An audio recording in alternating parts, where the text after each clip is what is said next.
ডিম ভাজিও অত ভালো আমার হয় না, আমি আসলে রান্না করতে এক্সপার্ট না। সেটাতে অনেক কিছু দেয়, গোলমরিচ আর কি জানি দাও না।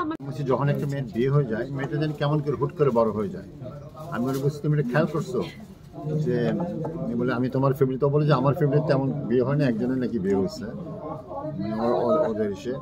আমি এটা খেয়াল করছি, আপনি তো খেয়াল করবেন, একটা মেয়ে যখন বিয়ে হয় এটা হঠাৎ করে অনেক বড় হয়ে যায়, ফ্যামিলি সব কিছুতে সে কথা বলে, তাকেও ডাকে। তো তৃষা ফ্যামিলি লাইফ নিয়ে আমার কোনো কমপ্লেন নেই, আমরা খুব হ্যাপি না। পুরো সাংসারিক মানে আমার তো কোনো মানে চাহিদা আমি অপূরণ নাই। তো এখন এটা একটা গ্লাস, এটা যদি পানি রাখেন তো গ্লাসটা কি পূর্ণ হলো, ওইটা আরেকটা বোতল, ওইটা পূর্ণ। এখন আপনি পূর্ণ কীভাবে নেবেন সেটা আপনার কাছে ব্যাপার, তাই না? তা আমি মনে করি আমার গ্লাস পূর্ণই আছে। আর তৃষার কাছ থেকে কোন রান্নাটা সব থেকে আপনার ভালো লাগে? ডিমবাজি আমার সবচেয়ে প্রিয়, আমার ডিমবাজি ভালো লাগে।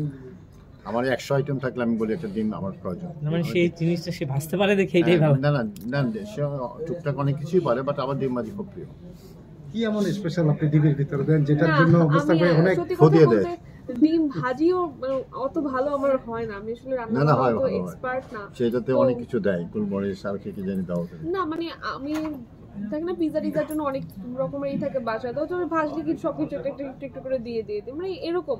আর আমি যে খুব বেশি ডিম ভাজি না তাও না, লাস্ট ডিম ভাজছিলাম কতদিন আগে, 2 সপ্তাহ আগে হয়তো লাস্ট ভাজছিলাম। মানে রান্না বান্না করা হয় না, আমি কোনো রান্নাই করতে পারি না, এইটাই ভাজতে পারি এইটুকুই।